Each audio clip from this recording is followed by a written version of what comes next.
My name is Aiko Damro. I was born and raised in Tokyo, and after school, I worked there for over 10 years before coming to California in 1986. My father's side was Christian, and my mother from a traditional family that supported Buddhist temples.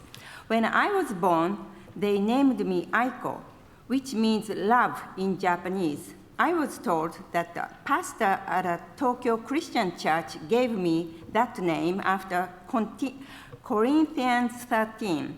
Love is patient, love is kind, and etc. When I was just 1 year old, my father died. While a struggling young single mother of 3, my mother found Rishoko Sekai, an inclusive lay Buddhist sect founded in 1938 by Nikkyo Niwano. While my mother had been very active with Rishoko Sekai, I was not involved in any specific religious group, even though I had been very curious about different religions in Japan. In 1981, my mother said to me that Rishoko Sekai was recruiting English-speaking volunteers to help at an upcoming Interfaith International Congress to be hosted by Rishoko Sekai.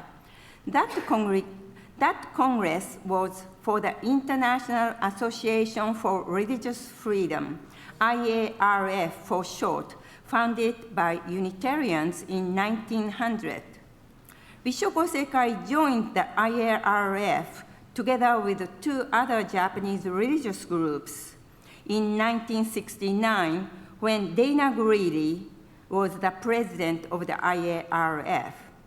Rishoko Sekai founder Nikkyo Niwano and Dana Greeley, who was the first president of the UUA, had developed a special close friendship since their first meeting. The 25th IARF World Congress was held at Rishoko Sekai headquarters in Tokyo in 1984. It was the first time an IARF Congress was held in Asia. About 400 participants came from the US and from all over the world. That was the first time I met so many UUs. The next IARF Congress after Tokyo was to be held in 1987 at Stanford University in Palo Alto, hosted by the UUA. I came to Danville to live at Judy and Hal Young's, members of this congregation, 1 year prior to the Stanford Congress. And I joined the IARF preparation team as a Rishoko Sekai delegate. I met Paul soon after arriving in the US, and we married a few months after the Stanford Congress in November 1987. Our wedding was conducted here at MDUUC by Unitarian Universalist minister Mark Bellet, a Shinto priest, whom we got to know well at the IARF Congress.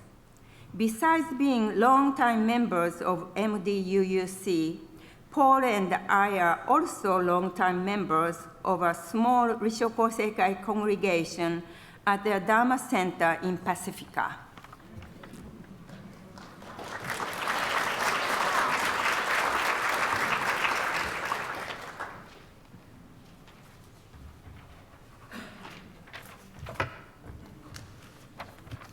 If you asked my parents what religion they were, they would have said Buddhist. The one outward evidence of their being Buddhist was that they sent my sister and me to Buddhist Sunday school when I was about 10 and she was about 5. We sang songs, chanted, heard stories, and got candy at the end of the service. But Buddhism, I never really got it. Fast forward 2 years. My friends went to the local Methodist church. My parents had no problem with my attending with them. I colored pictures of Joseph's coat, heard some Bible stories, and they kept giving me a new member pencil whenever I showed up. But Christianity, I never really got that either. My parents never told us what to believe, or never even told us what they believed. They just told us to be kind, considerate, and honest, work hard, treat people as equals, be yourself, try new things, and get a lot of education. They never went to church themselves. They never put down any religions. I believe they wanted us to decide for ourselves. I think they were Unitarian Universalists.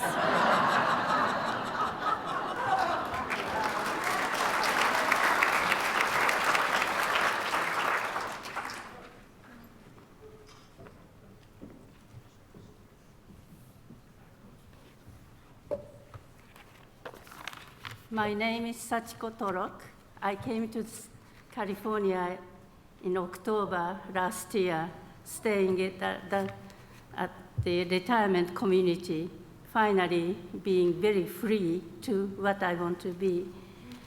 Now today I would talk about Buddhist tradition in Japan, which you might be quite shocked. Well, I was born in 1944 to a traditional Buddhist family in Japan. My family was a long line of devoted supporters of a temple.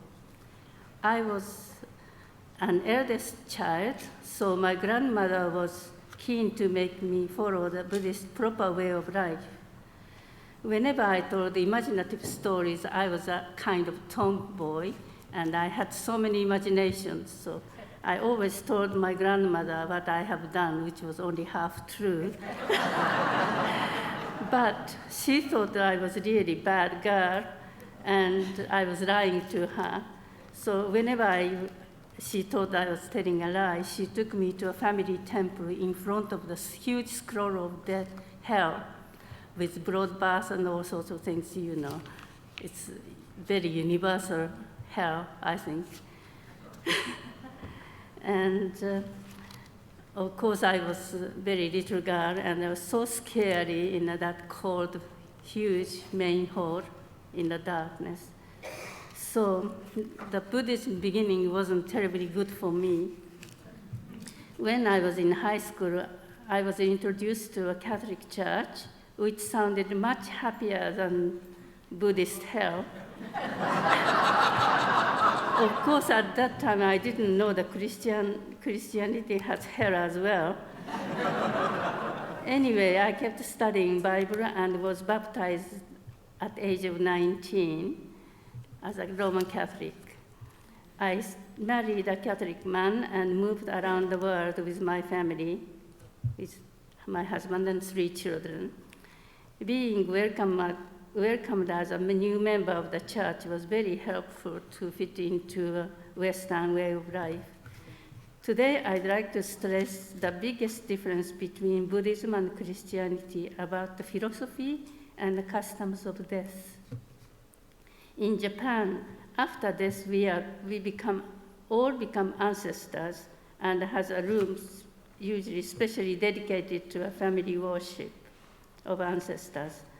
My mother placed a freshly cooked rice, water, a candle, and incense, and recited prayers every morning so that our ancestors would be very happy to come home. This daily ritual asked ancestors to look after us and help us safe and in good health. When a family dies, we keep death vigils, and even neighbors relatives and neighbors join in the altar room. We wash the body, and after it is placed in a coffin, we drink and eat and talk a lot about this deceased person. So this vigil for the death is very, very important aspect in Japanese family life. And for us, death is not the end. It is a special passage to join Buddha and all other spirits in the other world. And there are 4 national holidays in Japan to commemorate these past people: Spring and Autumn Equinox, and New Year's Day, and Summer Festivals of Obon, which you might have heard with the dance and drum and songs. Like 2nd, 3rd, 4th generation Japanese still celebrate in this country. And the dead person stays on this world still, although body is not there, but spirit is there. And only after the 7th day, the soul moved to another world. So the 7th day, 49th day, 1 year, 3 years, and 7 years, 13 years, 17, 23, 20, 27, 33, 37, until 50th commemoration. Family and relatives gather together and for this Memorial Day and prayers to respect ancestors. In Hawaii and other cities in the US, where Japanese 2nd, 3rd, and 4th generation people live, the summer festival of Obon is held. Welcome to spirit of the deceased, with the famous with fireworks and songs, etc. The famous watchfire in Kyoto, called Daimonji, became a very tourist attraction. It is to respect and welcome the spirit to the safe return to the other world, especially who died recently.